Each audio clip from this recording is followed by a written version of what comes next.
Hello students, welcome on Sanskrit studio my channel.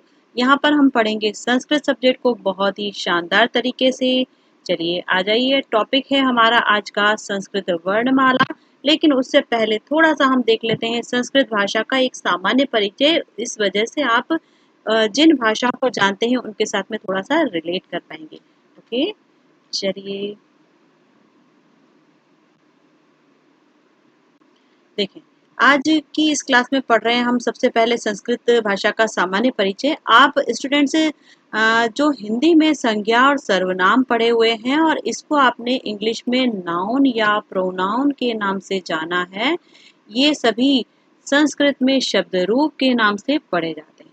Okay, मतलब कि आप लोगों ने जो शब्द रूप पढ़े हैं छठी कक्षा से स्टार्ट किया था, वो सभी संज्ञा या सर्वनाम का ही एक रूप है। और आपने हिंदी में जो क्रिया के नाम से पढ़ा है, जिसे आप इंग्लिश में वर्ब कहते हैं, इसे हम संस्कृत में धातु रूप के नाम से पढ़ते हैं। ओके, तो सारी चीजें वही हैं जो आप हिंदी और इंग्लिश में पढ़े हुए हैं, बस पढ़ने का तरीका थोड़ा सा डिफरेंट हो जाता है क्योंकि एक लैंग्वेज है और अपने आप में बहुत सारी चीजों को समेटे हुए हैं। ओके, चलिए फिर हम बात करते हैं पुरुष विधान की। देखिए, पुरुष होता क्या है। पुरुष का मतलब स्टूडेंट्स यहाँ पर मेल नहीं है, थोड़ी सी आपको ध्यान देने की आवश्यकता है। पुरुष का मतलब है बात को कहने वाला, बात को सुनने वाला या जिसकी बात की जा रही है, ये तीनों ही पुरुष के अंदर आते हैं। यानी कि जो बात को कह रहा है वह उत्तम पुरुष है। यहाँ पे थोड़ा सा उल्टा होता है, जो बात को कह रहा है प्रथम पुरुष नहीं होता है, वह उत्तम पुरुष होता है। जो बात को सुन रहा है या जिसको कहा जा रहा है वह मध्यम पुरुष होता है। और जिसकी बात की जा रही है, मतलब कि उत्तम पुरुष और मध्यम पुरुष के अलावा जो कुछ है सभी कुछ प्रथम पुरुष में आता है। अब बहुत इंपॉर्टेंट बात एक ये है कि आप संस्कृत में जितनी भी चीजें पढ़ेंगे सारी की सारी तीन वचनों में होंगी। एक वचन, द्विवचन और बहुवचन। मतलब कि आपने जो अभी हिंदी और इंग्लिश में आप जानते हैं दो दो वचन होते हैं, वो यहाँ पर नहीं होता है, यहाँ पर तीन वचन होते हैं। आपको इसी आधार पर सारी चीजें पढ़नी है, तो आप लोग मेंटली प्रिपेयर रहें। चीजें होता कुछ भी नहीं है, बढ़ रही है लेकिन डिफ्रेंशिएट हो रही है, टफ नहीं होती है, बहुत ही आसान है संस्कृत भाषा। इसको समझने की कोशिश करेंगे। मैंने अभी कहा तीन वचनों में पढ़ना है, तो आप देखिए यहाँ पर उत्तम पुरुष तीनों वचनों में कैसे होता है, मैं, हम दोनों और हम सब। यानी कि जो बात को कहता है वो तीन वचनों में हो सकता है। मैं, इसको हम लिखते हैं अहम, है ना। हम दोनों, इसको लिखते हैं आवाम। और हम सब, इसे हम लिखते हैं वयम। ओके, चलिए फिर होता है तुम, जिसको कह रहे हैं या जो सुन रहा है, इसको हम कहते हैं त्वम। ठीक है, त व म, त्वम। और तुम दोनों को लिखते हैं हम युवाम। और तुम सब, इसे लिखा जाता है यूयम। ओके, फिर आता है प्रथम पुरुष। अभी अभी मैंने आपसे कहा है कि जो न तो उत्तम पुरुष में आ रहा है न मध्यम पुरुष में आ रहा है, ये सभी कुछ प्रथम पुरुष में आएगा। अब चाहे वो राम हो तो राम भी प्रथम पुरुष में आएगा, क्योंकि राम न तो मैं हूं न तुम हो, राम तो कोई और है, तो यहाँ प्रथम पुरुष में आ जाएगा। अब ये सीता हो तो भी इधर ही आएगी। और अगर यहाँ पे फल की बात की जाए किसी वाक्य में, तो वो भी हम यहीं पर लेंगे, क्योंकि जो उत्तम पुरुष में नहीं है, जो मध्यम में भी नहीं है, तो फिर वो उत्तम में जाएगा, चाहे वह पुल्लिंग हो, स्त्रीलिंग हो, नपुंसकलिंग हो, चाहे कोई भी सर्वनामक शब्द हो, अस्मद युष्मद के अलावा सब कुछ यहाँ पर आएगा। ये आपने जाना पुरुष विधान के अंतर्गत। ओके, पुरुष विधान पढ़ना क्यों है, सबसे पहले आप ये जान लीजिए। हमें धातु रूप जो पढ़ाया जाएगा ना, अभी अभी हमने यहाँ पे ऊपर बात की है धातु रूप, है ना। तो धातु क्रिया का जो शब्द हमें लेना होता है वो किस आधार पर लेना है, इसे जानने के लिए पुरुष विधान पढ़ाया जाता है, ताकि हमें पता चले कि कोई भी वाक्य हमारे सामने आया है तो उसमें कर्ता कौन है, वह कौन से पुरुष के अंदर आएगा, कौन से वचन में है, और फिर वहां से हमें वो क्रिया वाला शब्द, धातु वाला शब्द वहां से पिक करना होता है। ओके, यहाँ तक आपको बहुत अच्छे से समझ में आया होगा। हमने यहाँ पर केवल संस्कृत भाषा के साथ में रिलेट किया है। ठीक है, तो अब हम स्टार्ट कर रहे हैं संस्कृत भाषा का सामान्य वर्णमाला वाला पार्ट, जहां पर हम सबसे पहले देखेंगे कि संस्कृत भाषा जो है तृतीय भाषा के रूप में हमने पढ़ी है। और तृतीय भाषा के रूप में हमने पढ़ी है तो ये एक व्याकरण को लिए हुए है। व्याकरण अध्ययन की दो परंपराएं होती हैं, हमने पिछले वीडियो में जाना है बहुत अच्छे से। आप लोगों ने अगर मेरा पिछला वीडियो नहीं देखा है तो प्लीज़ उसको देखें, ताकि आप लोगों को और अच्छे से क्लियर हो सके कि हमने वहाँ पर आखिर पढ़ा क्या था। ओके, चलिए थोड़ा-सा हम डिटेल में जान लेते हैं संस्कृत भाषा के बारे में। भाषा होती क्या है? भाष्यते अनया इति भाषा, ये संस्कृत ये भाषा की परिभाषा है। यानी कि ऐसा माध्यम जिससे हम अपने मन के मंतव्य को संप्रेषित करते हैं, हमारे मन के विचार को दूसरे व्यक्ति तक पहुंचाते हैं, उसी को हम भाषा कहते हैं। और भाषा के निरंतर विकास के लिए किसी व्याकरण का होना आवश्यक है, इसीलिए संस्कृत का व्याकरण पढ़ा जाता है। और व्याकरण जो है इसे वेदांग कहा गया है। वेदांग कौन सा है? ये वेद पुरुष, एक कल्पना की गई है वेद पुरुष की, इसका मुख कहा है। ठीक है, बहुत इंपॉर्टेंट बात है, मुखम व्याकरणम स्मृतम, आप याद रखेंगे। आपको इस बात को ध्यान रखना है, क्योंकि एग्जाम में प्रश्नों के रूप में बन के आती है ये छोटी छोटी चीजें। अब देखेंगे व्याकरण अध्ययन की दो परंपराएं हैं, इसके बारे में पूरा एक वीडियो बनाया है मैंने, आप इनको देखिएगा। पिछले वीडियो में बहुत ही इंपॉर्टेंट बातें बताई हैं जो एग्जाम में प्रश्नों के रूप में बन के आती हैं, और हम वहाँ पे छोटी छोटी मिस्टेक कर जाते हैं, तो वो नहीं करनी है। उनसे बचने के लिए आप वीडियो देखें, और उससे रिलेटेड आपको कोई भी डाउट है तो पूछिएगा। चले, अब हम देखते हैं व्याकरण जो निर्माण हुआ है। व्याकरण निर्माण की परंपरा में त्रिमुनि हैं, उनका बहुत बड़ा योगदान रहा है, इसलिए इनको हम त्रिमुनि के अंतर्गत परिगणित करते हैं। ये कौन कौन से हैं इसके बारे में जान लेते हैं, इनका क्या योगदान है और इनको कैसे हमें याद करना है, क्या प्रश्न बनते हैं आदि सभी कुछ हम इस वीडियो में जानेंगे। चलिए, सबसे पहले है महर्षि पाणिनि। अभी मैंने आपको बताया है कि व्याकरण अध्ययन की दो परंपराएं हैं, पारस्पति और माहेश्वरी। हम माहेश्वरी परंपरा के अकॉर्डिंग संस्कृत व्याकरण को पढ़ते हैं, लौकिक व्याकरण इसी के अनुसार बना हुआ है। और माहेश्वरी परंपरा में हम सबसे पहले ये जानते हैं कि महर्षि पाणिनि ने भगवान शिव की निरंतर आराधना की थी, इसलिए पाणिनि ने ही सबसे पहले व्याकरण सम्मत एक ग्रंथ लिखा, इसका नाम है अष्टाध्यायी। और इसमें 8 अध्याय हैं। प्रश्न पूछा जाता है अष्टाध्यायी में कितने अध्याय हैं, हम माइंड अलर्ट नहीं रखते ना बच्चों, तो हम वहां पे गलती कर जाते हैं। तो ऐसा नहीं करना, सीधा नाम में लिखा हुआ अष्टाध्यायी, 8 अध्याय वाली जो है वही अष्टाध्यायी, तो आपको ध्यान रखना है 8 अध्याय हैं इसमें। महर्षि पाणिनि इसके रचयिता हैं। और ऐसा माना जाता है कि अष्टाध्यायी जो है बहुत ही कठिन भाषा में थी, तुरंत माहेश्वर सूत्रों की व्युत्पत्ति के बाद ही लिखी गई, तो बहुत पहले लिखी गई, कठिन है, क्लिष्ट है, असाधारण जन के समझने लायक नहीं है। इसलिए फिर एक महर्षि कात्यायन जो हैं, इन्होंने इसके स्पष्टीकरण के लिए कुछ वार्तिक लिखे हैं, इसलिए कात्यायन को हम वार्तिककार भी कहते हैं। कात्यायन का अन्य नाम वर रुचि भी है। छोटी छोटी बातें जो मैं बोल रही हूँ ना, सारी प्रश्नों के रूप में बन के आती है। वार्तिकों की संख्या है 836, 836 वार्तिक हैं। वार्तिक लिखने के कारण इन्हें वार्तिककार भी कहते हैं, वर रुचि भी इनका अन्य नाम है। लेकिन आप थोड़ा सा समझ लीजिए इस बात को कि अष्टाध्यायी क्लिष्ट थी, इसका स्पष्टीकरण इन्होंने यहाँ पे दिया। जहां जहां स्पष्टीकरण की आवश्यकता थी वहां पे स्पष्टीकरण देने के लिए इन्होंने वार्तिक लिखे हैं कात्यायन ने। लेकिन आप ये समझिए कि क्या ये एक संपूर्ण ग्रंथ हो सकता है? नहीं, है ना। तो इन दोनों का सार स्वरूप एक ग्रंथ लिखा गया है, महाभाष्य, जिसके रचयिता है पतंजलि। और महाभाष्य की रचना के कारण महर्षि पतंजलि को महाभाष्यकार भी कहा जाता है। और ये है साधारण जन के समझने लायक लौकिक व्याकरण का एक ग्रंथ है, इसलिए ये सर्वसम्मत मत से इसको पारित कर दिया गया। आप ये समझ लीजिए, यथोत्तर मुनिना प्रामाण्यम, इस उक्ति के अनुसार पतंजलि के मत को सर्वश्रेष्ठ माना गया। अब थोड़ा सा मेरी बात को सुनेंगे ध्यान से। जैसे किसी व्यक्ति ने कोई बात कही, अगर इसमें संशोधन की आवश्यकता है तो इसके बाद एक और मत पारित किया जाता है, इसमें भी अगर संशोधन की आवश्यकता है तो फिर एक और मत पारित किया जाता है। तो इसी प्रकार से आप समझ लीजिए कि जैसे यथोत्तर मुनिना प्रामाण्यम, सबसे अंत में जिसने कोई बात कही है और उसके बाद कोई संशोधन नहीं हुआ है, मतलब कि ये प्रामाणिक है। इसी आधार पर पतंजलि के मत को प्रामाणिक और सर्वश्रेष्ठ माना गया है। इस बात को आप ध्यान रखेंगे। ये प्रश्न पूछा जाता है, इस उक्ति के अनुसार किसका मत सर्वश्रेष्ठ है, आप आंसर देंगे पतंजलि। यहाँ तक आपने जाना त्रिमुनि के बारे में। त्रिमुनि के अंदर परिगणित किए जाते हैं पाणिनि, कात्यायन और पतंजलि। यहाँ पर कात्यायन का अन्य नाम आपको ऑप्शन में और कुछ भी दिख सकता है, वररुचि या वार्तिककार। ओके, यहाँ तक आपने बहुत अच्छे से संस्कृत व्याकरण का बेसिक पढ़ लिया है।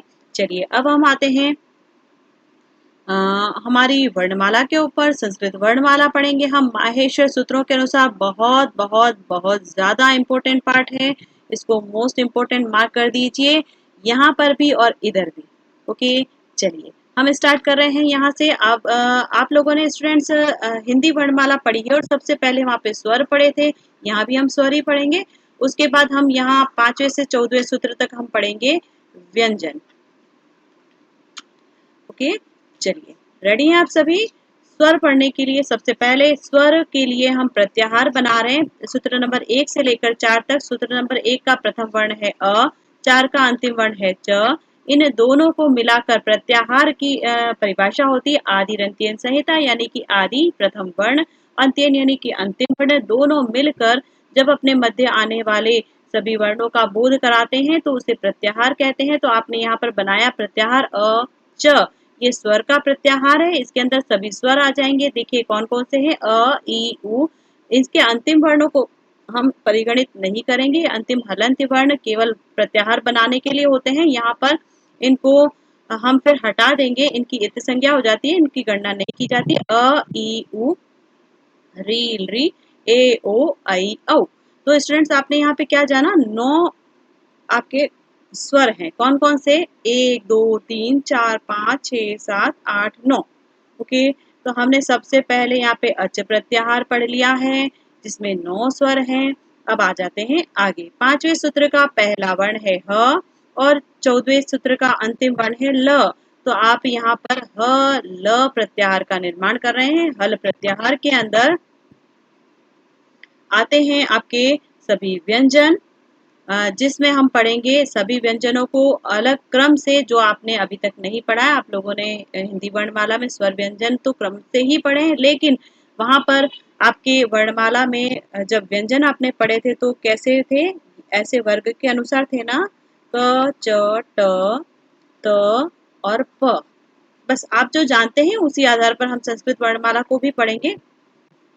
देखिएगा, सबसे पहले यहाँ व्यंजनों के क्रम में हम ह के साथ में अंतस्थ वर्णों को पढ़ते हैं।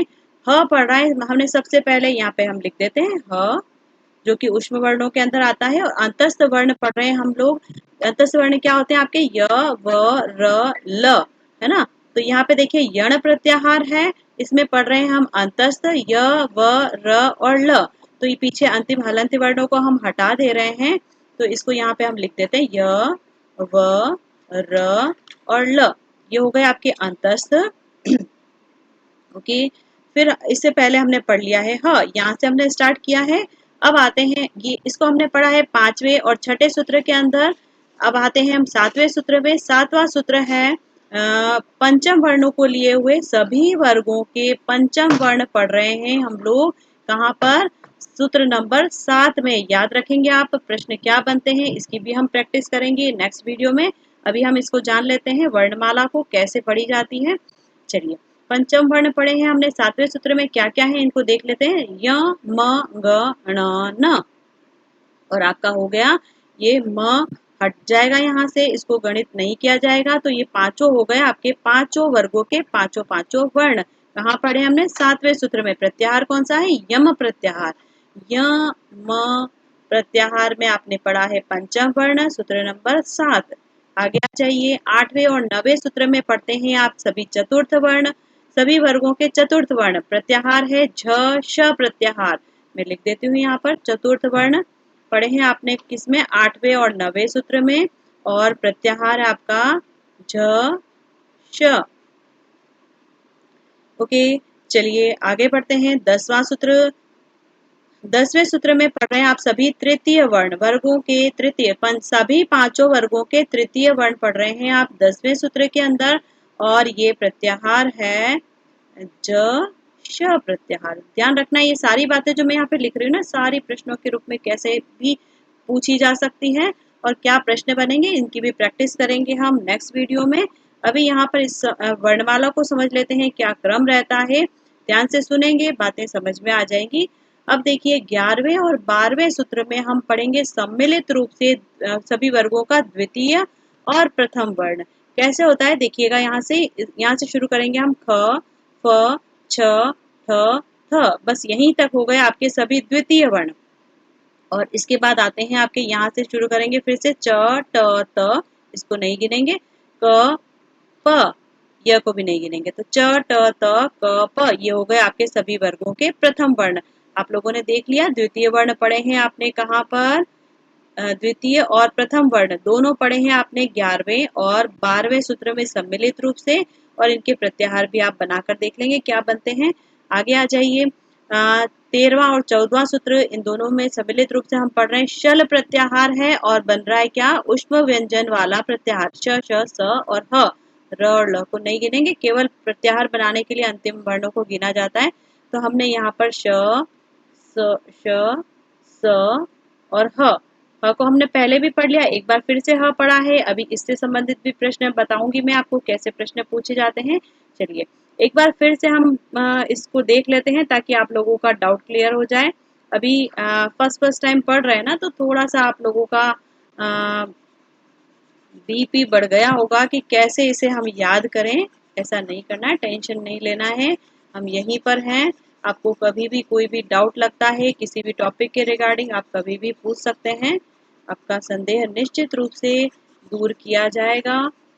चलिए हम सबसे पहले बात कर लेते हैं माहेश्वर सूत्र, जिसे हमने पढ़ा है यहाँ पर उसी क्रम से जैसे हम पढ़ते हैं हिंदी भाषा में, है ना। हिंदी भाषा में हमने सबसे पहले क्या पढ़ा है स्टूडेंट्स?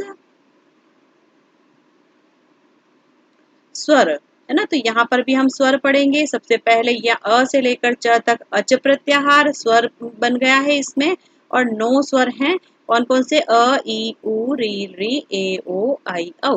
ओके, यहाँ 5वें से लेकर 14वें सूत्र तक हम पढ़ रहे हैं सारे व्यंजन जो कि हल प्रत्याहार में है, और इसमें सभी व्यंजन आ जाएंगे, जिसमें हम सबसे पहले पढ़ेंगे ह के साथ में अंतस्थ, फिर पढ़ेंगे वर्गों के सभी पंचम वर्ण, फिर चतुर्थ वर्ण, और कॉमन सेंस क्या कहता है? रिवर्स क्रम चल रहा है, तो पांचवा चौथा आया तो अब तीसरा ही आएगा ऑब्वियसली, फिर दूसरा, पहला, और बचे क्या? उष्म। तो ऐसा रहेगा आपका क्रम। सबसे पहले पढ़े हैं स्वर, लिख देते हैं हम यहाँ पर। उसके बाद पढ़ा है हमने ह और अंतस्थ। ओके, तो यहाँ से पढ़िए ह के साथ में य, व, र, ल, और फिर आते हैं 7वें सूत्र के अंदर यम प्रत्याहार में पंचम वर्ण, तो य, म, अंग, ण, न। फिर आता है 8वां सूत्र ज, भ और ग, ड, ध। 8वें और 9वें सूत्र में सम्मिलित रूप से पढ़े हैं हमने चतुर्थ वर्ण। फिर 10वें सूत्र में पूरे सूत्र में आ गए हैं आपके सभी तृतीय वर्ण ज, ब, ग, ड, द, जश प्रत्याहार है। 11वें और 12वें सूत्र में हमने द्वितीय और प्रथम वर्णों को सम्मिलित रूप से पढ़ा है। क्या क्या थे यहाँ पर? ख, फ, छ, ठ, थ और च, ट, त, क, प। द्वितीय और प्रथम वर्ण दोनों हो चुके हैं। फिर अब क्या बच रहा है? केवल हमारे उष्म वर्ण 13वें और 14वें सूत्र में श, श, स और ह शल प्रत्याहार में पढ़े हैं हमने उष्म वर्ण। इस प्रकार से हो गई हमारी संस्कृत की संपूर्ण वर्णमाला। बहुत इंपॉर्टेंट बात एक ये कि महर्षि पाणिनि ने भगवान शिव की निरंतर आराधना की, और उस आराधना से प्रसन्न होकर भगवान शिव उनके सामने प्रकट हुए। उन्होंने नृत्य किया, और नृत्य के अवसान में उन्होंने अपनी डमरू की ध्वनि निकाली, और उस ध्वनि से ही इन 14 माहेश्वर सूत्रों का निर्माण हुआ है। नृत्यावसाने नटराज राजो ननाद ढक्काम नव पंचवारम, ये प्रश्न बनकर आता है, इसीलिए मैं बार बार आपको बताती हूँ, इसको नोट कर लीजिए। नव पंच, 9 धन 5 बराबर 14।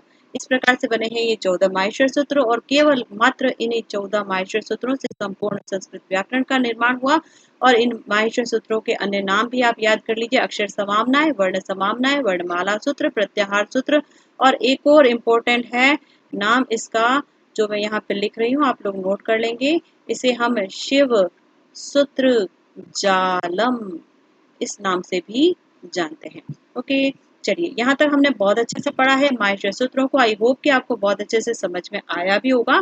कहीं कोई डाउट है निश्चिंत होकर आप मैसेज कीजिएगा कमेंट में, ताकि मैं आपका संदेह दूर कर सकूं। और मिल रहे हैं नेक्स्ट वीडियो में इसी टॉपिक को आगे बढ़ाते हुए, और इसकी प्रैक्टिस के लिए भी कि क्या क्या प्रश्न इसमें से बन सकते हैं।